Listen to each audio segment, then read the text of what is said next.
India TV YouTube channel को subscribe करें और बेल आइकन दबाएं। और बड़ी खबर कश्मीर से है। श्रीनगर के परिमपुरा इलाके में सुरक्षा बलों और आतंकियों के बीच एनकाउंटर हुआ है, जिसमें लश्कर-ए-तैयबा का टॉप कमांडर अबरार मारा गया। अबरार पाकिस्तानी आतंकवादी था और लंबे समय से घाटी में एक्टिव था। जिस वक्त यह एनकाउंटर हुआ उस वक्त वहां अबरार के अलावा 2 और आतंकवादी भी थे, जो मौका देखकर भाग निकले।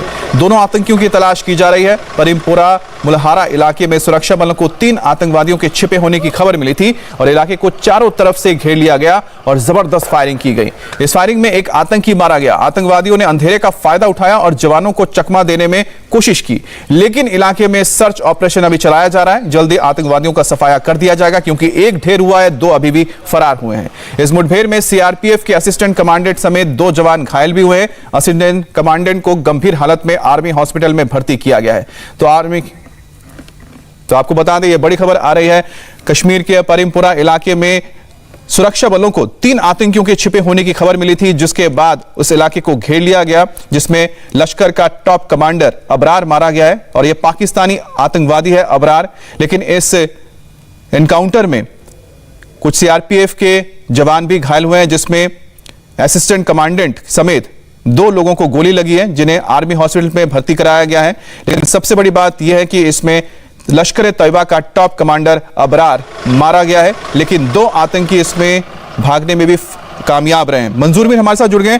मंजूर, ये काफी बड़ी कामयाबी है और अब तक जो 2 फरार हुए हैं उनके बारे में क्या जानकारी मिल पा रही है?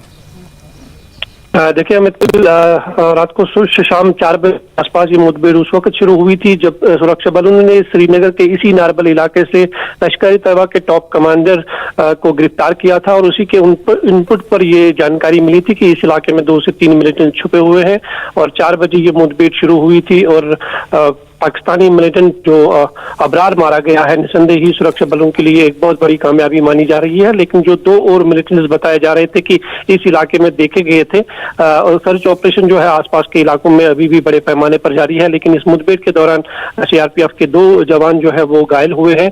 लेकिन जम्मू कश्मीर पुलिस इसे एक बहुत बड़ी सफलता मान रही है कि पाकिस्तानी कमांडर लश्कर का जो है वो मार गिराया गया है। अच्छा, अबरार का क्या यहाँ पर हिस्ट्री है इसकी? देखिए, बताया जा रहा है कि अबरार जो है काफी समय से सेंट्रल कश्मीर के आसपास और जो सेंट्रल नॉर्थ कश्मीर है उसमें आना जाना उसका अबरार का था और काफी एक्टिविटीज में जो है उसको देखा गया था। काफी तलाश उसकी थी सुरक्षा एजेंसियों को और कल जब ये इनपुट मिला कि वो मलोरा इलाके में है, जो श्रीनगर के बाहरी इलाका है, वहां पर छुपा हुआ है, तो तुरंत उस एरिया का कॉर्डन ऑफ कर दिया गया।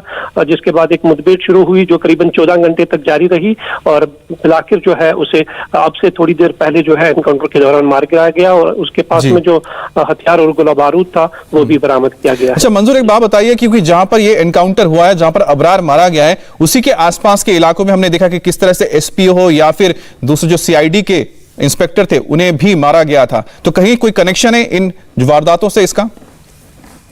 देखिए, पुलिस का कहना है कि इसकी इन्वॉल्वमेंट काफी इंसिडेंट्स में थी और इसकी तलाश काफी समय से थी, क्योंकि इस एरिया में ज्यादातर पाकिस्तानी मिलिटेंट की मूवमेंट होती रहती है और जब कल ये इनपुट मिला तो उसी इनपुट के आधार पर इस ऑपरेशन को लॉन्च किया गया।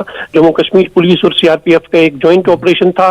महज इससे पहले जो लश्कर-ए-तैयबा का टॉप कमांडर गिरफ्तार किया गया है, उससे जब पूछताछ की गई तो उसी की पूछताछ पर ये ऑपरेशन कल लॉन्च किया गया था, जिसके बाद एक मुठभेड़ शुरू हुई जो 14 घंटे तक जारी रही। हालांकि इस मुठभेड़ के दौरान सीआरपीएफ के 2 जवान भी जो है वो घायल हुए हैं, लेकिन पुलिस इसे एक बहुत बड़ी सफलता के तौर पर देख रही है कि लश्कर-ए-तैयबा को, जाहिर सी बात है मंजूर की जिस तरह से लश्कर के टॉप कमांडर को ढेर किया गया, अबरार को जो काफी वक्त से एक्टिव था, एक बड़ी कामयाबी हमारे सिक्योरिटी फोर्सेस के लिए। बहुत बहुत शुक्रिया आपका।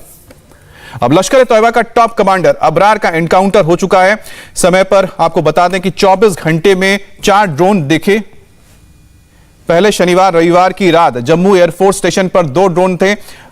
इसके अलावा 24 घंटे बाद कालूचक आर्मी स्टेशन पर 2 संदिग्ध ड्रोन नजर आए और एक दिन पहले ही तराल में आतंकवादियों ने एक पुलिसकर्मी के परिवार को निशाना बनाया और आतंकियों ने एसपीओ फयाज अहमद के घर पर घुसकर उनके परिवार पर फायरिंग की, जिससे एसपीओ फयाज अहमद, उनकी पत्नी रजा बेगम की मौत हो गई। बाद में उनकी बेटी राफिया ने भी दम तोड़ दिया। वहीं पिछले मंगलवार को कानीपोरा में आतंकी हमले में पुलिस इंस्पेक्टर परवेज अहमद डार शहीद हुए थे। वो नमाज पढ़ने मस्जिद जा रहे थे और हमले में 2 आतंकी शामिल थे। दोनों पहले से घात लगाकर बाहर छुपे हुए थे, जिसके बाद उन पर हमला किया गया।